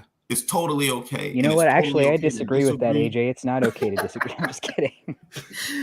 But no, I do think that in this juncture, it's very important to keep the importance of the danger that the organization represents in front. Yeah, that's true. That's like it's high stakes, and Right. they don't care. They don't care about human life. The Yeah, organization, like they don't care about Jehovah's Witnesses. Right, as individuals, yeah. They don't care about Jehovah's Witnesses as individuals. They care about meat shields. The more meat shields they have, the more abuse cases they can throw in front of the public eye, they can continue to do whatever it is that they're planning on doing. Yeah. Okay. I don't know necessarily that disagrees with what I said. I don't think it disagrees with what you said. I think it the two of us were both kind of coming at this in two different angles. My perspective was just, to the people who aren't witnesses but are saying, why don't you leave witnesses alone? Those people just don't get it. But like at the end of the day, like I wouldn't have a problem with them if they weren't hurting people. But they are hurting people. So I do have a problem with it. Right. And to me, like that's really where the conversation, like they've done so much, like I can no longer spend time trying to explain how when I say Jehovah's Witnesses ain't shit, that I'm not talking about brother Jimmy Johnson in the, Right. I'm not talking about this one guy. It's like, no, but because brother I am Jimmy fuck brother Jimmy. No, I'm just kidding. Right, but because Jimmy is there, Jimmy now has to experience whatever has to happen in order for me to explain that the team that Jimmy is on sucks. I just wanted to add though that I think it's valid if you do say fuck brother Jimmy though. Like if you are saying fuck individual witnesses, there's probably a reason. There's probably a good reason. Let's get fuck brother Jimmy. Let's get trend it on YouTube. Trend it on Twitter. Fuck brother Jimmy. We don't even know who you are, but fuck you. Yeah. You probably did something bad. Chances are very high, actually. Guys. Yeah. I'm sorry. I no hate on anybody actually named Jimmy. That's cool, but like, yeah. Unless I'm just saying that, like, so in all seriousness, I'm just saying that, like, some people do come out of the organization and they have hatred for specific Jehovah's Witnesses, or maybe even a specific town or congregation because they were betrayed by them or let down by them in some way. Yeah. So like that, I think that's totally valid. And if you're out there and you're like, but I do hate specific Jehovah's Witnesses, why is that bad? It's not bad. I think it's valid. It's fine. I know specific Jehovah's Witnesses that are horrible human beings. Not all of them are like that, but yeah. I know of my abuse came from a Jehovah's Witness, but it was not because we were Jehovah's Witnesses. That was like a happen chance thing. Right. It's a coincidence. Right. And that's a thing that's maybe worth noting sometimes, where we look at, there's clearly an abuse problem within the witnesses, but it's sort of like it misses the forest for the trees if we describe all cases of abuse as being related to the being in the witnesses, when many are, and some are not. And when if we uncritically sort of lump them together, we end up weakening our own case. Well, even if his abuse wasn't caused by somebody who was abusive because they were a Jehovah's Witness, it was still able to be covered up and looked over because of That's that. true. And also that type of environment fosters those types of personalities and allows those types of abuses to go on unchecked. And this is why it's a problem, even if the person would have been an abuser outside of the organization. Yeah, that's true. So just saying, even if it doesn't have to do with Jehovah's Witnesses, it still does. In a way. Here's some curious info that I find very fascinating. Uh-oh. There was when YouTube was like becoming a thing, there was a black boy band that was going through a pretty heinous abuse situation with their manager and one of the members of the group. It was a pretty well-known group. Are you gonna say Jackson 5? I swear to God. No. This was back in I thought you were trolling the shit out of me. No. But anyway, so the manager and this guy who went on to be the Urkel of Sister Sister were both in detail had some pretty it was before Omarion. It was what's that guy's name? Taj, is that his name? No. Yeah, Raz. Raz. Yeah, Raz. Huh. But anyway, so it was a lot of people that were corroborating stories that pointed directly at abuse. Wouldn't you know that these two individuals are very proud Jehovah's Witnesses now? Oh my goodness. So surprise. Yeah. So here's what I'm saying. Imagine if the witnesses were to say, if you bring your star power, we'll give you the ability to put our attorneys on retainer. Isn't that basically what the Scientologists do? Yeah, of course it is. Jehovah's Witnesses are Dave Chappelle said Jehovah's Witnesses are Scientology for black people. But I say Jehovah's Witnesses are Scientology for broke people. You know what I mean? Because true. That's the real the real shit. Because you don't. Oh man, you're right. It's just for poor people. Yeah. Yep. 100%. I actually have a question, if you guys don't mind. Sure. So, you guys, and I don't mean to bring up like pop culture shit. I have a point that I'm getting to. So like I didn't watch the Oscars. Afterwards, we all heard about the slap, and then things start coming out over time about Will Smith's marriage is actually terrible because of this and this and this, and then like a clip of the two of them interacting goes viral because she seems very controlling and he seems, very off-put by et cetera, et cetera.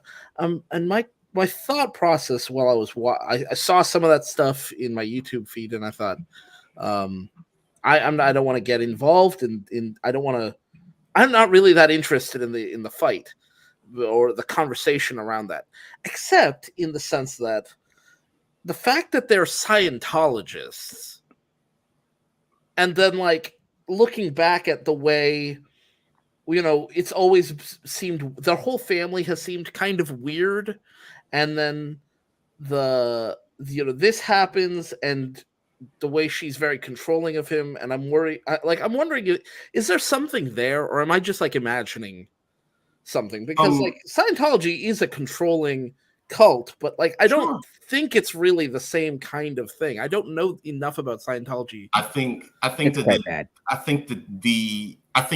yes, I do think that Scientology is a weird cult, and people who are in Scientology are, as I'm sure, as accountable to Jehovah as Jehovah's Witnesses are of the things that they defend. Wasn't he just Scientology adjacent though? I was going to say, I'm pretty sure he is actually a Scientologist. I don't think so. I'm going to look it up though. No, I think that a lot of times, and I feel like this is I feel like with all of us being brown folks, that this is a safe place to say this. Strong Black dynamics are often received with a certain level of discomfort. That's true. That is true. Well, to be clear, the video I saw, and this is my only evidence, right? So like I don't have a clear picture of what the relationship was like, but this is the video that was going around. Was she has her show on, I guess, Facebook. Thanks for hanging out. Oh, take it easy, Jay. She has her show on Facebook, I guess, and she was taking a video of herself, and she said, this is not from the show. This is just from her at home promoting the show. And she said, I've got a guest coming up. You should check it out. And then she says to Will, who's off camera at the time, and says, don't you think what her lessons were really helped us in our marriage? And his response was, what I think is you shouldn't film me while I'm like not ready to be filmed. You should ask beforehand. So he didn't answer her question at all, which is fine. Somebody might say that's rude, but I don't think it was rude. I think it's rude of her to start filming him, right?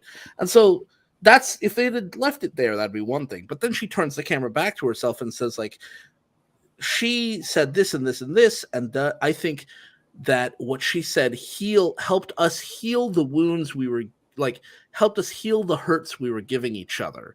Right? And then turns the camera back to him. He just said he doesn't want to be on camera. And he's like almost on the verge of tears, it looks like. And he's like, please, my social media presence is kind of my whole thing right now.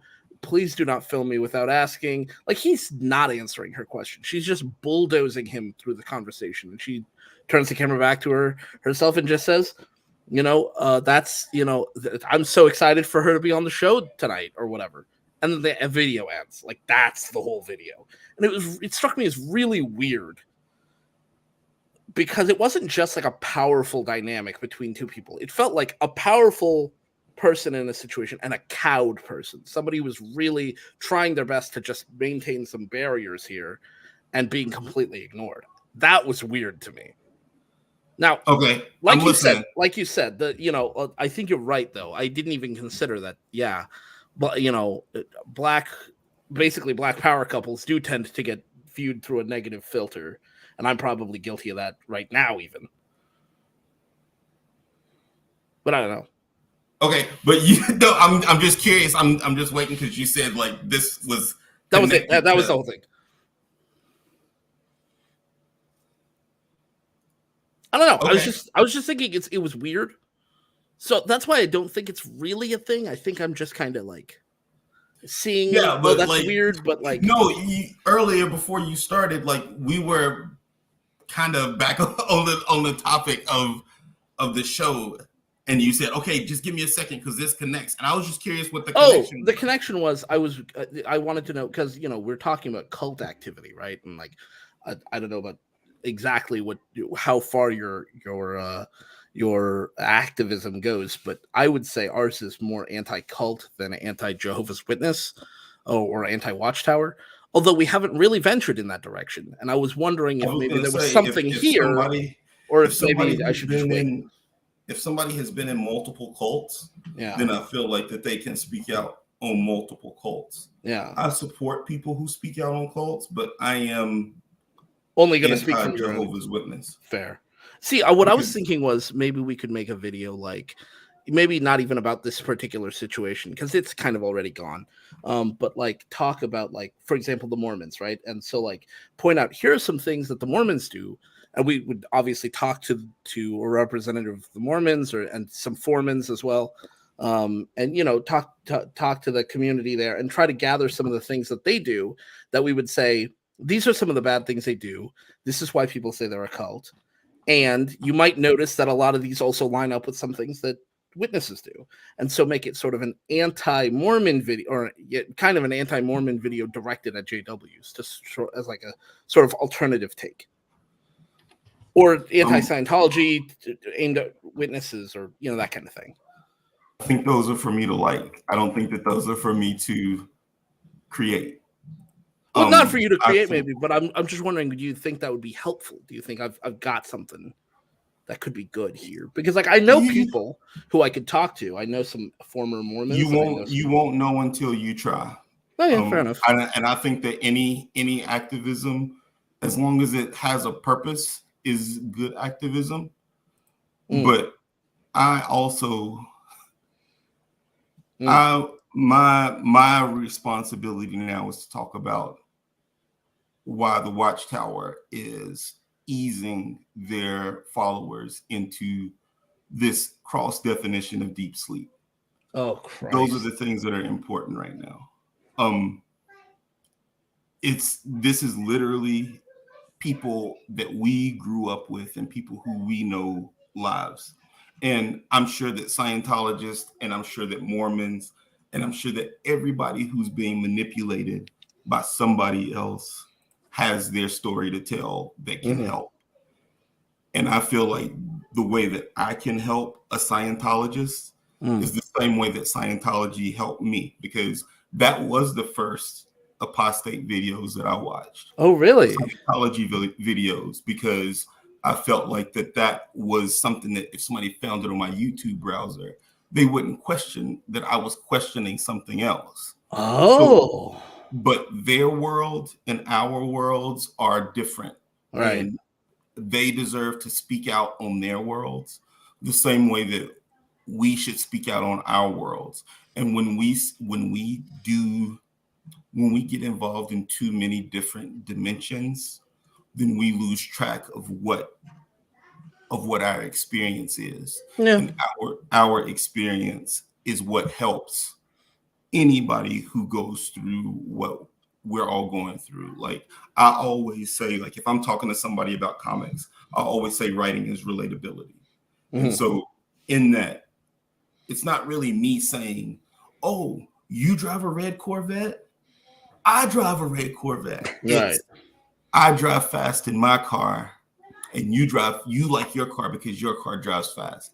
And my car might be red, but I can connect with you on something about the experience of the car that you love and the car that I love, even though they're different cars. I can connect with people with my experience with being a Jehovah's Witness. Yeah. I do want to say real quick, I just want to be clear. I was never a witness. I was an atheist for as long as I can remember.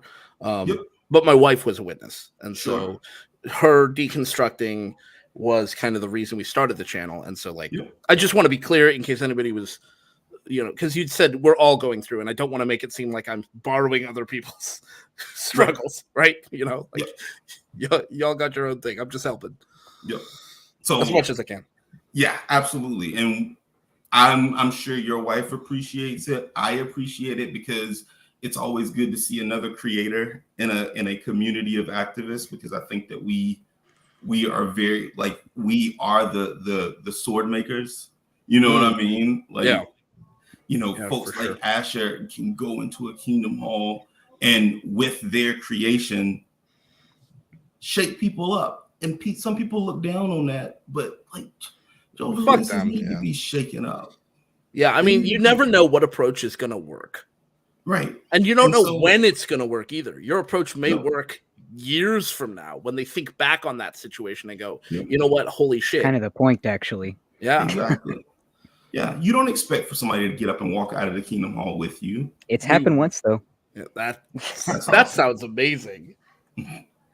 But no, the message is important. Maybe the message for you, Bob, since you are a support, is maybe you have more ability to speak on different cults.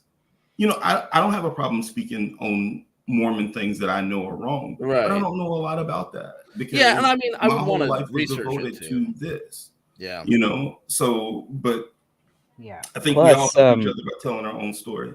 Oh, something good about sticking with our own experiences is that when Jehovah's Witnesses come up to us, and they're like, that's not true. You don't know what you're talking about. That's not even accurate. That's not how we do things. You can say, oh yeah, well, I lived it, so I know it's true. Actually happened, yeah. Yeah, and so I know it's true. And it's not like you're just secondhand saying, well, that's what I read on the internet about y'all, actually. So I don't know for real, but yeah. Right. Yeah, and that was what Vusi, you guys were familiar with Vusi. Oh, yeah, and all Vusi's fucking videos. Yeah, Vusi started commenting on our videos too, and I took that as a whatever kind of compliment it can be.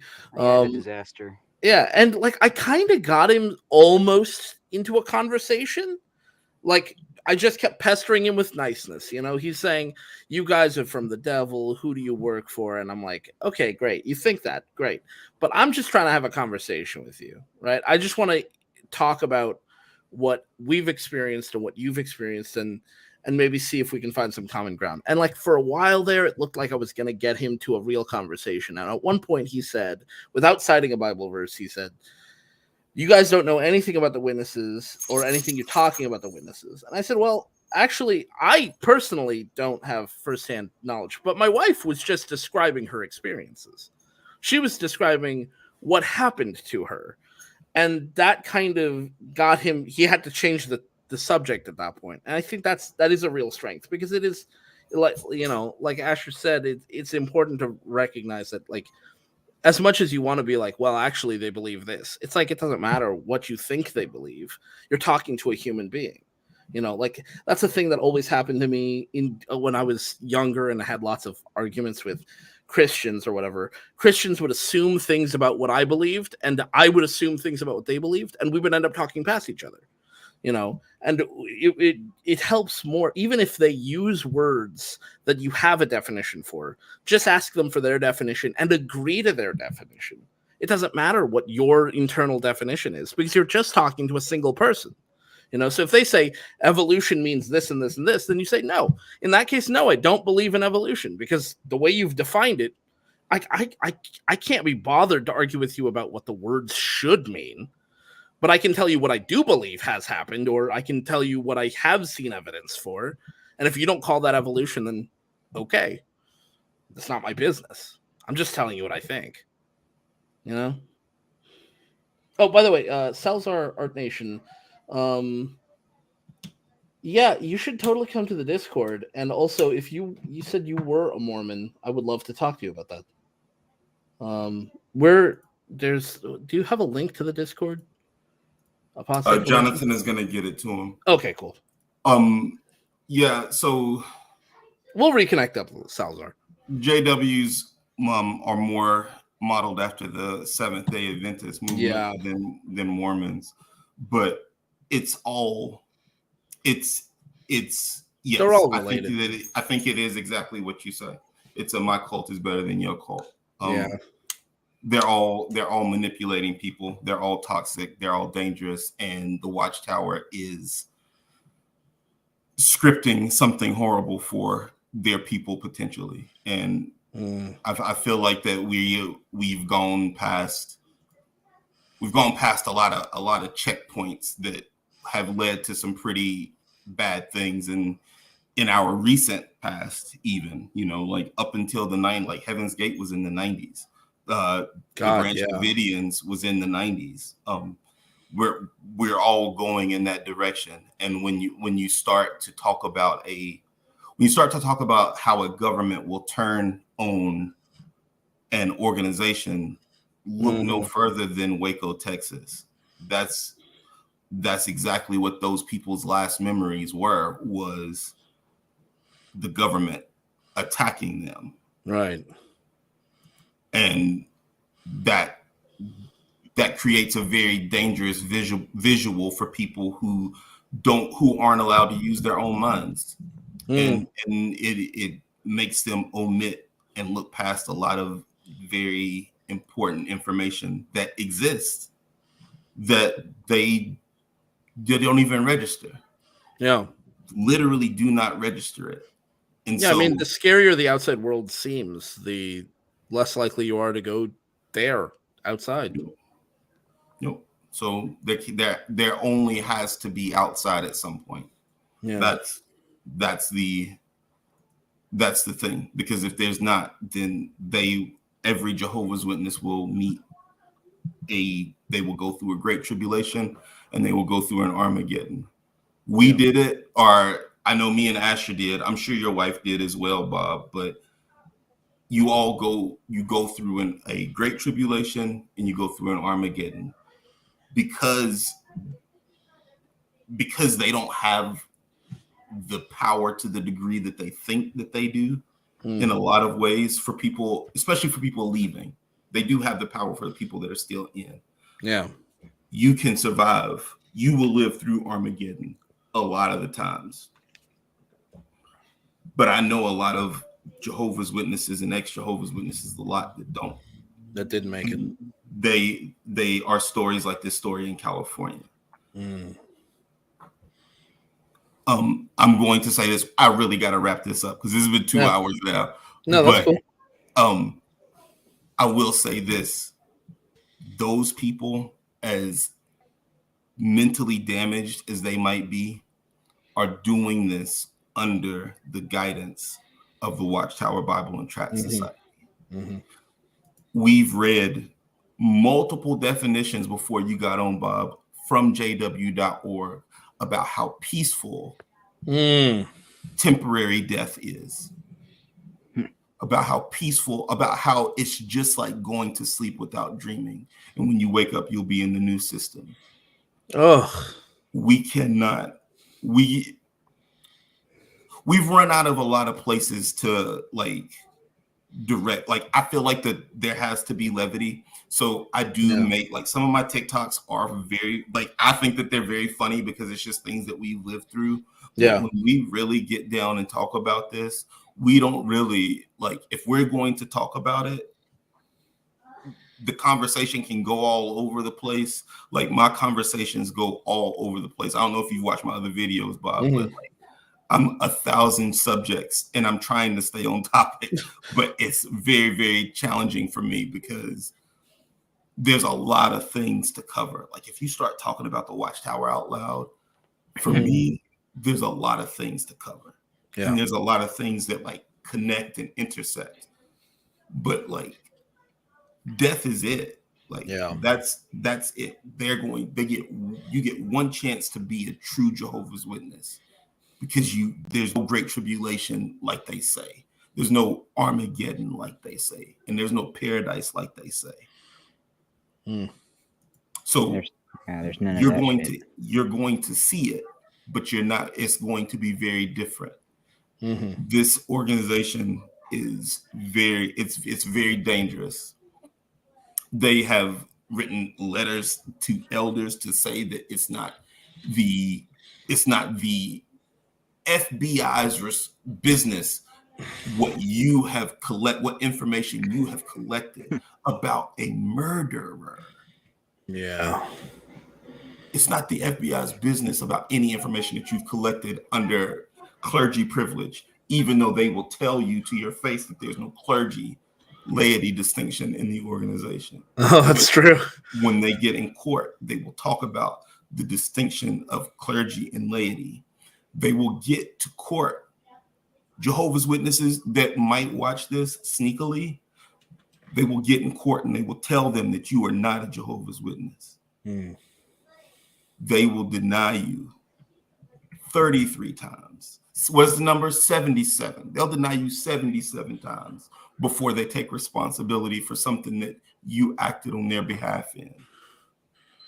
That includes you no longer existing. Yeah. That's the weight of this conversation. Asher, thank you for bringing that article and that horrible thing that happened in California to my attention tonight. Because sorry that I had to, man. No, I feel like that's this, right? Like, if that happened 30 times, then it would be new. It would be on the news that there were 30 Jehovah's Witnesses that had just killed their children. But it happened once. But it didn't happen once. It happened twice. And those kids were somebody's grandchildren. Those kids were their mother's children and their father's children. They were human beings. One couldn't even talk yet. And it had to die because of the organization. The organization that will tell your own mother to not talk to you because you grow a beard. Same organization that stands behind my mom when she says that it's my fault that I got abused by my brother at 7 years old. And I would use that as just a reason for me not to go to the meetings. You know how easy it would be to just go to the meetings? You know how far you could go if you knew that it was a cult and you just took advantage of it like they do? Yeah. There's really nothing easy about the XJW portion of my life. Oh, what's that?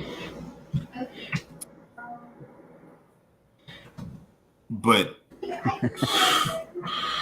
this conversation should continue amongst any people that we're around. It doesn't have to be the conversation, but guys, like if you want to say it's a cult, and if I want to write comics about it, we also have to acknowledge that it's as dangerous as it is. I'm not shushing you, Bob, but there was some background noise, and I just wanted to say that real quick before I wrap up. Did you have any final thoughts? Oh, no, I was just agreeing with you. All right. Yeah. Well, thank you for coming by. Asher, what do you got? Oh, me? Any final thoughts? I mean, all I was thinking about while you were talking about that stuff just now was that it's also, on top of everything else, it's also sad that, Jehovah's Witnesses are going to look at an incident like that and be like, yeah, that's just Satan attacking us because we're right and stuff. It's like, oh my God, really? They say critical time's hard to deal with. They can't see it for what it really is, which is a systemic issue within their own organization, causing mental illness. In the Bible. Yeah. So I don't know. That's what I was thinking about. That was my only final thought, really, other than everything else I've already said today. But thank you for having me on, man. Again, Thanks I'm your for coming second. on, guys. I really appreciate it. Go to my link tree, guys. Support Ransom Notes. It's coming out soon. I'm just waiting to get a proof back. So I have a limited edition cover. If you want to see it, I'm going to post it on my Instagram after this at Fallbreaker Studios. I call it Infinity's Gauntlet. It's pretty dope. I love it, but I'm only doing 75 of this cover, and then I'm going to a standard cover. So if you want this one, Fallbreaker Studios, hit me up. Venmo, Instagram, TikTok, YouTube, I guess more now. So Fallbreaker Studios, guys, get that limited edition. Is dangerous. Their information is dangerous to them. If you have people, we have to keep trying. And if they won't listen, we just have to make the information blanket. They have to be able to find it by accident. So please continue, guys. And it's not ours, but it doesn't belong to them either. And they don't have to defend it anymore because it's not going to defend them. So I guess that's all I got to say about that. Good night. Night. Peace. Thanks for having me.